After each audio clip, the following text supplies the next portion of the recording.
So ladies, I have another devotion for you, and this really is just some further thoughts on the here and now versus the not yet. And before I had said that people who try and bring the not yet, that is heaven, into the here and now as if they could experience it here, it has a nasty tendency, giving oneself over to this theology, if you want to call it that, which I don't believe is biblical, to numbing the people to what's going on in the here and now, which is also important. But another aspect of this is that when you drag the not yet into the here and now as a believer, which I think is quite prevalent in churches, unfortunately today, it tends to give us an unrealistic understanding of man. And what I mean by that is that we tend to think that we can become sinless when we live, when the Bible clearly teaches that's reserved for the not yet, that we can somehow become liberated, from our personality glitches, from our health problems, from maybe even just the crummy experiences that we've had in life, when, once again, the Bible teaches that those things are for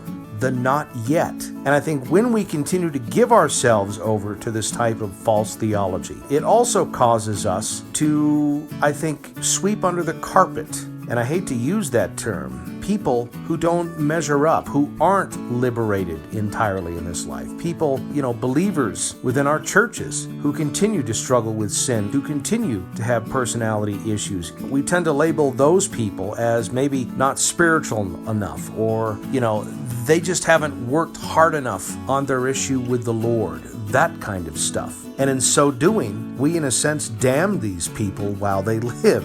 And we fail to do, I think, the most important thing that Paul talked about, which is found in Galatians 6:1, which is to bear one another's burdens. I mean, remember, Paul said that if we do that, then we fulfill the law of Christ. And I think a lot of this type of theology, right, mixing the not yet with the now or reversing the two, gives rise to some of the health and wealth issues, or the health and wealth theology that some of our churches ascribe to.